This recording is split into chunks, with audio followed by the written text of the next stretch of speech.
കളിച്ച് 2 ദിവസമായി ഭയങ്കര വിശപ്പുണ്ട്. സാറിനറിയോ, എന്റെ കുടുംബത്തിന്റെ തൂണ് ഞാനാണ്. അപ്പൊ നിന്റെ വീടിന് വേറെ തൂണൊന്നുമില്ലേ? അതല്ല, ആശ്രയം.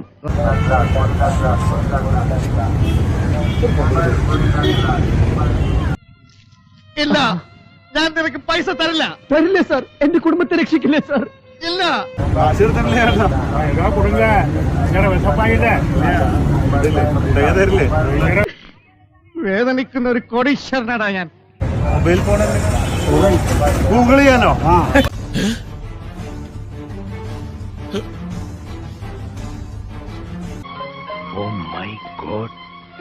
ഗൂഗിൾ ചെയ്യേ എന്റെ അമ്മച്ച്. ആള് ഭയങ്കര മാർക്കറ്റിംഗ്. ഞാൻ എന്റെ വലിയ പുലിയാണല്ലോ മാർക്കറ്റിംഗ്. ഇതെല്ലാം ചെല്ലപ്പന്റെ ഒരു തമാശയല്ലേ സാർ? ഇതൊക്കെ എന്ത്? ഞാനൊരു കാര്യം ചെയ്യട്ടെ, എനിക്ക് ഇഷ്ടപ്പെട്ട നിങ്ങളെ ജോലി തരട്ടെ നമ്മുടെ കമ്പനിയില്. മുണ്ട് മുറുക്കി കൊടുത്ത് പട്ടിണി കിടക്കാം.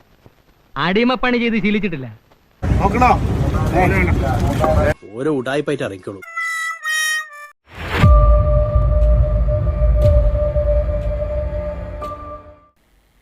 അസ്സലാമു അലൈക്കും വറഹ്മത്തുള്ളാഹി.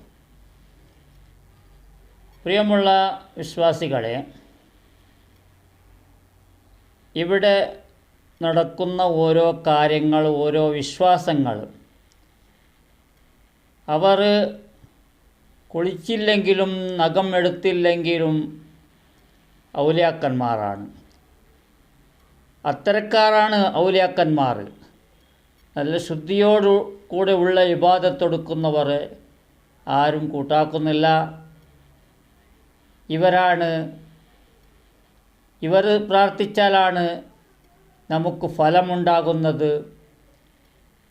ഇവർ അല്ലാഹു സുബ്ഹാനഹു വ തആലയെ അടുത്തവരാണ്. അതുകൊണ്ടാണ് ഇവർ കുളിക്കാത്തതും നഖമെടുക്കാത്തതും അശുദ്ധിയായ രീതിയിൽ ഇവർ പോകുന്നതും നേരെ വണ്ണം സംസാരിക്കാതിരിക്കുന്നതും ഒരു മാച്ചില്ലാതെയുള്ള സംസാരവും. ഇതെല്ലാം ഉള്ളവരെ ഇവർ കൂടുതൽ പൊക്കി പിടിക്കുന്നു, കെട്ടിപ്പടുത്തുന്നു.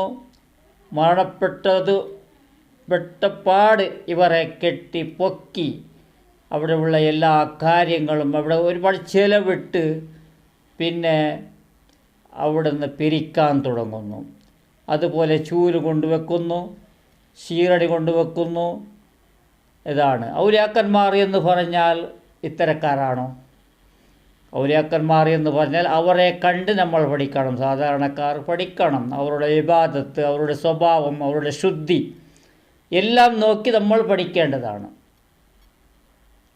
ഇതല്ല, നമ്മുടെ പണ്ഡിതന്മാർ എല്ലാവരുമല്ല, ഒരു വിഭാഗം പണ്ഡിതന്മാർക്ക് അതെന്നെ പണിയാണ്. കറാമത്ത് പറയലും ആ കറാമത്തിൽ നിന്ന് തന്നെ പണമുണ്ടാക്കലും അതിനെ ചിലവാക്കലും അതിൽ വണ്ടിയെടുക്കലും. ഇതുപോലെയുള്ള ഔലിയാക്കന്മാരെ ഇവർ പരിചയപ്പെടുത്തുന്നു. അവർ എത്ര അശുദ്ധിയായ രീതിയിലുണ്ടെങ്കിൽ പോലും അവർ ഔലിയാക്കന്മാരാണ്. അവിടെ പ്രാർത്ഥിക്കാൻ പറയുന്നു, അതിനെ തടയാൻ ശ്രമിക്കുന്നില്ല. അതുപോലെയുള്ള ഒരു ഔലിയ നിങ്ങൾ കാണാം ഇൻഷാ അല്ലാഹ്. ആ പടച്ചുതമ്പുരാനിൽ ബരമേൽപ്പിക്കട്ടെ. അദ്ദേഹത്തിന് നഖത്തിന്റെ നഖം മുറിക്കണമെന്ന് പോലും അദ്ദേഹത്തിന് അറിയില്ല. കാരണം വിവരമില്ല, അറിവില്ല, ബുദ്ധിയില്ല. നഖം മുറിക്കാതെ നഖം നീട്ടി വളർത്തിയിരിക്കുകയാണ്. നഖം മുറിക്കല് പ്രത്യേക സുന്നത്താണ്, ആ സുന്നത്തില്ല. എന്നിട്ട് ഇയാൾക്ക് പടമെറിയുന്നു, അവിടെ ചന്ദനത്തിരി നൽകുന്നു, അവിടെ മെഴുകുതിരി നൽകുന്നു, അവിടെ എല്ലാം നൽകി അദ്ദേഹം തൊട്ടടുത്ത പള്ളിയിലെ ഒരു കബറിങ്ങിലേക്ക് ഇടക്കിടക്ക് ആളുകൾ ഇങ്ങനെ വന്ന് കാണിക്ക സമർപ്പിക്കുമ്പോ അവരെ കൂട്ടിങ്ങനെ അവിടെ പോകും. ജാടൊന്നുമില്ല, അവിടെ ഇല്ല. ഒരു അദ്ദേഹം ബോർഡിൽ കബറ്, ആ പള്ളിയുടെ പഴയകാല പ്രസിഡന്റിന്റെ കബറാണ്, അദ്ദേഹത്തിന്റെ കബറാണെന്നാണ് ആളുകൾ പറഞ്ഞത്. ഒരൊറ്റ ഉദ്ദേശമാണ് സഹോദരന്മാരെ, ജോലി ചെയ്യാതെ ജീവിക്കണം. ജോലി ചെയ്യാതെ ജീവിക്കണമെങ്കിൽ പരിചയമില്ലാത്തവർ ഔലിയാക്കളാക്കണം. ഇക്കാലത്തും അത് ചെയ്യണോ? പണ്ടൊക്കെ ചെയ്തിട്ടുണ്ടാകാം. ഒരുപാട് ആൾക്കാർ ഔലിയ എന്ന് പറഞ്ഞ് കെട്ടിപ്പടുത്തി ഒരു വിവരവുമില്ലാത്ത കാലമാണ്. ഇപ്പോഴും ഈ കേരളത്തിൻ്റെ ഒരുപാട് ഇൽമു പഠിച്ചവർ അതിൻ്റെ ബാക്കിൽ പോകുന്നത് വളരെ വിഷമമാണ്. അവരെ പിൻപറ്റി പോകുന്ന സാധാരണക്കാരും ഇത് എവിടേക്കുള്ള പോക്കാണിത്? എന്ത് പോക്കാണിത്? അദ്ദേഹത്തിൻ്റെ കണ്ടിലെ സഹോദരന്മാരെ, നഖം ഒരു ഫീറ്റിനേക്കാൾ കൂടുതൽ നഖമാണ്. എടുക്കാതെ അതിൻ്റെ അകത്ത് ചളിയും അതിൻ്റെ അകത്ത് അശുദ്ധമായ കാര്യങ്ങളും അതിൽ തന്നെയല്ലേ അദ്ദേഹം ഭക്ഷിക്കുന്നത്. അവർക്ക് ദുനിയാവിൻ്റെ കാര്യമില്ല, അവർ അള്ളാഹുവിലേക്ക് അടുത്തവരാണ്, അവർ ഔലിയാക്കന്മാരാണ് എന്ന് പറയുന്ന അവർ ഭക്ഷിക്കാറില്ലേ? അവർ കാഷ്ടിക്കാറില്ലേ? അള്ളാഹുവിലേക്ക് അടുത്തവരാണെങ്കിൽ കണ്ടതെല്ലാം കിട്ടിയതെല്ലാം അവർ കഴിക്കണമെന്നാണ് എന്ന് മനസ്സിലാക്കേണ്ടതാണ്. ചപ്പോ ചവറോ അവർ ചവക്കേണ്ടതാണ്, കഴിക്കേണ്ടതാണ്, വയറ് നിറയ്ക്കേണ്ടതാണ്. ഇത് സമയാസമയത്ത് വെട്ടിവിഴുങ്ങാൻ എത്തുന്നോ എന്ന് അവർ പ്രതീക്ഷിക്കുന്നില്ലേ? കഴിക്കുന്നില്ലേ? പിന്നെന്താ അവർക്ക് നമസ്കരിച്ചാൽ, പിന്നെന്താ നഖം എടുത്താൽ, പിന്നെന്താ മുടി വെട്ടിയാൽ? നല്ല ശുദ്ധമായ രീതിയിൽ ഒരു സാധാരണക്കാരനാണെങ്കിലും സാരമില്ല, അവനെ ഔലിയ എന്ന് പറഞ്ഞാലും നമുക്കൊരു വിരോധവുമില്ല. ഇത്തരം ഒരു നീചമായ രീതിയിലുള്ള ഔലിയാക്കന്മാരെ വ്യക്തികളെ ഔലിയാക്കന്മാരാക്കുന്നത് വളരെ വിഷമമാണ്.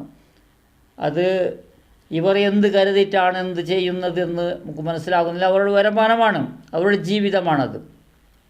അവർക്ക് അള്ളാഹുവിനോട് വിശ്വാസമില്ല. അള്ളാഹു താലയോട് വിശ്വാസമുണ്ടെങ്കിൽ അവരുടെ ജീവിതം ഏതെങ്കിലും രീതിയിൽ അള്ളാഹു നിശ്ചയിച്ച കാര്യങ്ങളെല്ലാം നടക്കും. ആരെയും ഔലിയാക്കന്മാരാക്കിയാണോ ഇവിടെ ഒരുപാട് ആൾക്കാർ ജീവിക്കുന്നത്? മുസ്ലിമീങ്ങൾക്ക് മാത്രമാണ് ഔലിയാക്കന്മാർ വേണ്ടത്.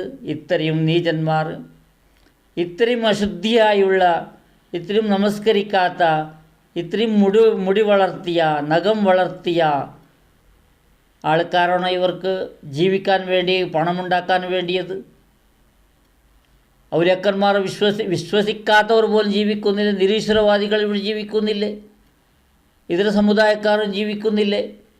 എല്ലാവരും അള്ളാഹു പോറ്റി വളർത്തുന്നു. ഇവിടെ ദുനിയാവിൻ്റെ കാര്യം എല്ലാം അള്ളാഹു സമയാസമയത്ത് ഓരോരുത്തരോട് റിസ്ക് വെച്ചിട്ടുണ്ട്.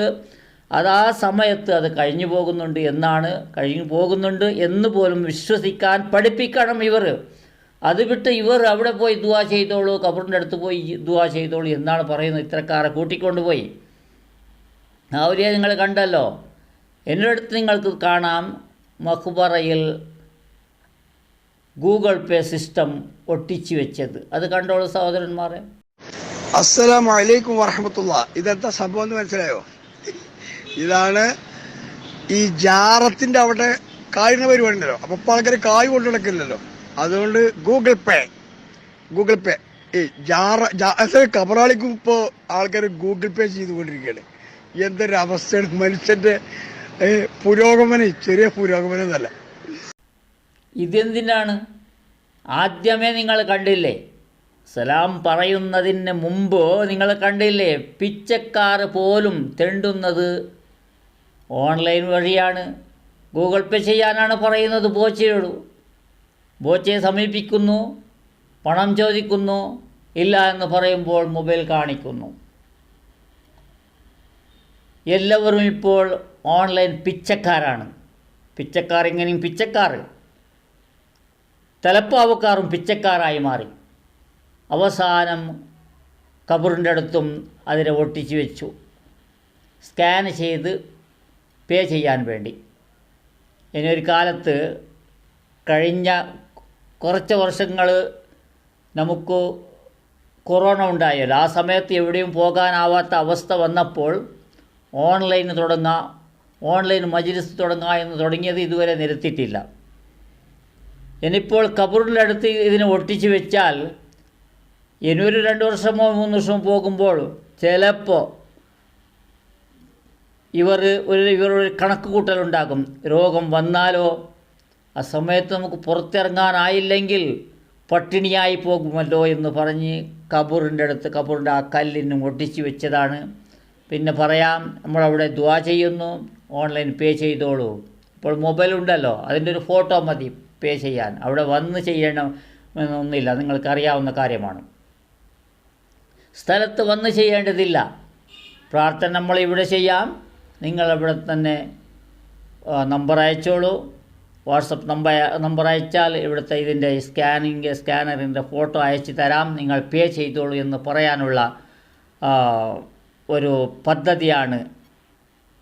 ഇപ്പോഴെങ്കിലും വന്നവർ ചെയ്യുന്നു. അതുപോലെ ഈ സ്കാൻ അയച്ചു കൊടുത്താൽ അവിടെ ചെയ്യുന്നു. ഇനിയിപ്പോൾ ഒരു രോഗം വന്ന് പുറത്തിറങ്ങാനാവാത്ത അവസ്ഥ വരുമ്പോൾ നല്ല രീതിയിൽ പണം ഉണ്ടാക്കാനും ഇവർക്ക് നല്ല രീതിയിൽ ഇവർക്ക് ഒരു ബുദ്ധിമുട്ടും വരാൻ പാടില്ല. നല്ല ജീവിതമായിരിക്കണം. റസൂലുള്ളാഹിൻ്റെ ജീവിതത്തിന് മാതൃകക്കാരാണ് ഇവർ. എന്തോ ഒരു മാതൃക ഇവർ. പിന്നെ പേരിന് എല്ലാത്തിനും റസൂലുള്ളാഹിൻ്റെ പേര് പറയുന്നു. നബി സല്ലല്ലാഹു അലൈഹി വസല്ലമ തങ്ങൾ അങ്ങനെ പറഞ്ഞിട്ടില്ലേ, ഇങ്ങനെ ചെയ്തിട്ടില്ലേ? അല്ലാഹ് സുബ്ഹാനല്ലാഹ്. ഇത് റസൂലുള്ളാഹിൻ്റെ ഒരു പറഞ്ഞു പോകുന്നു. ഇൻഷാ അല്ലാഹ് അടുത്തേക്ക് പറയാം. ഇവിടുത്തെ കാര്യം അവിടത്തേക്ക് എത്തി. ഏതുപോലെയുള്ള ഔലിയാക്കന്മാരാണ് ഈ മുസ്ലിയാക്കന്മാർ എന്താണ് ചെയ്യുന്നത്? നല്ല പോലെ ബോധം വേണം. എവിടെയും നയാ പൈസ പോലും കൊടുക്കാൻ പോകല്ലേ. ജീവിക്കണമെങ്കിൽ ഒരുപാട് കാര്യമുണ്ട്, ഒരുപാട് പണം വേണം സഹോദരന്മാരെ. ഈ സ്ത്രീകൾക്ക് അതൊന്നും മനസ്സിലാവുന്നില്ല. എത്ര കഷ്ടമുണ്ട് എന്നവർക്ക് മനസ്സിലാവുന്നില്ല. നിങ്ങൾ അതിനെ പറഞ്ഞു കൊടുക്കുന്നില്ല, നിങ്ങൾ അറിയിക്കുന്നില്ല. ഫോൺ ചെയ്തപ്പോൾ നിങ്ങൾ അയക്കാൻ പറഞ്ഞതെല്ലാം അയച്ചു കൊടുക്കുന്നത് കൊണ്ടാണ് ഇത്തരക്കാരെ ബാക്കിൽ പോകുന്നത്. അവർക്ക് എന്ത് ബുദ്ധിമുട്ടായാലും ലക്ഷങ്ങൾ കൊടുക്കാൻ അവർ തയ്യാറാണ്. സ്ത്രീകളെ ബാക്കിൽ പോകാൻ തയ്യാറാണ് ഈ ഓൺലൈൻ മജ്‌ലിസുകാർ. സ്ത്രീകളെ ബാക്കിൽ പോയി അവിടെ എന്തെങ്കിലും അവർ പെട്ടുപോയാൽ അതിന് കാശ് കൊടുത്ത് അതിന് ഡീൽ ചെയ്യാനും ഇവർ മടിക്കുന്നില്ല. കൂടാതെ അവർ പറയുന്നു ഒരുപാട് കാശിന് സ്റ്റോക്കുണ്ട്, അതും മതിയായില്ലെങ്കിൽ പോരായ്മ വന്നാൽ ഇവിടെ വന്ന് എൻ്റെ അടുത്ത് തന്നെ വന്ന് ഊതി വെള്ളം മന്ത്രിച്ച് കൊടുത്താലും കുടിക്കുന്ന ആൾക്കാരുണ്ട് എന്നാണ് നൂറെ ഹബീബ് പറഞ്ഞ ഒരു വീഡിയോ. അത് നിങ്ങൾക്കിപ്പോൾ കാണിക്കുന്നില്ല. ഈ എത്ര കാണിച്ചിട്ട് ഒരു കാര്യമില്ല. ജനങ്ങൾക്ക് ബോധം വന്നാൽ നമുക്കൊരു സന്തോഷമാണ്. പിന്നെ വേറെ ഒരു കാര്യവും ഇതിലില്ല എന്ന് നിങ്ങൾക്ക് തന്നെ ഈ വീഡിയോ കാണുമ്പോൾ തന്നെ മനസ്സിലാകും. ഞാൻ ഒരുപാട് വീഡിയോകളൊന്നും ചെയ്യുന്നവനല്ല, എനിക്കതിന് സമയമില്ല. എനിക്ക് എൻ്റേതായ കാര്യം, എൻ്റേതായ ബിസിനസ് ഉള്ളത് കൊണ്ട് ഞാൻ ചെയ്യുന്നത് വളരെ കുറവാണ്. ഇതിൻ്റെ ഇൻകം എന്ന് പ്രതീക്ഷിച്ചിട്ട് പറയുന്നതല്ല. ഇത് ഓരോന്ന് കാണുമ്പോൾ പറയുന്നതാണ് സഹോദരന്മാരെ. ഇൻഷാ അല്ലാഹ്. കൂടാതെ നിങ്ങളെ ഓർമ്മിപ്പിക്കുന്നത് നിങ്ങളെപ്പോലെ തന്നെയാണ് ഞാൻ. സലഫിയോ മുജാഹിദോ മറ്റോ വല്ലതും ചെയ്തിട്ട് അവരുടെ കൂടെ പോയിട്ടോ ഇത് ചെയ്യുന്നതല്ല. നമ്മൾ സുന്നത്ത് ജമാഅത്തിൽ ഉള്ള രീതിയിൽ തന്നെ പറയേണ്ടതാണ്. സുന്നത്ത് ജമാഅത്തിൽ വരുന്ന ഫോൾട്ടുകളെ നമ്മൾ ഇവിടെ തന്നെ നിന്ന് പറയണം. ആരും സലഫി ആകാനോ മുജാഹിദാകാനോ ഞാൻ മുജാഹിദായി പോയിട്ട് സുന്നികളെ പറയാമെന്ന് പറഞ്ഞിട്ട് പോകേണ്ട ആവശ്യമില്ല. ഇവിടെ തന്നെ നിൽക്കണം. നിന്ന് പറയുമ്പോഴാണ് അവർക്ക് വോയിസ് ഇല്ലാതാകുന്നത്. എൻ്റെ വീടിൻ്റെ താഴെ നോക്കണം നിങ്ങൾ. കമൻറ്റ് കാണാനില്ല, കമൻസേ ഇല്ല. എന്തുകൊണ്ടാണ്? ഞാൻ സുന്നത്ത് ജമാഅത്തിലുള്ള ആളായതുകൊണ്ട്, സുന്നി ആയതുകൊണ്ട് അവർ എന്താണ് പറയുന്നത്, എന്താണ് ഇതിന് മറുപടി പറയേണ്ടത്? ഒരു മറുപടിയുമില്ല. ഇൻഷാ അല്ലാഹ് അങ്ങനെ നീങ്ങട്ടെ. നമുക്ക് ഇതിൻ്റെ വരുമാനമോ ഒന്നും പ്രതീക്ഷിച്ചില്ല, അതിൻ്റെ പ്രതീക്ഷയുമില്ല. ഇൻഷാ അല്ലാഹ് ദുആ ചെയ്യുക. ബർക്കത്തിന് വേണ്ടി എനിക്കും നിങ്ങൾക്കും പരസ്പരം ദുആ ചെയ്ത് നമ്മൾ നല്ല രീതിയിൽ ജീവിക്കാൻ ശ്രമിക്കാം. ഇൻഷാ അല്ലാഹ്. അസ്സലാമു അലൈക്കും വറഹ്മത്തുള്ളാഹി.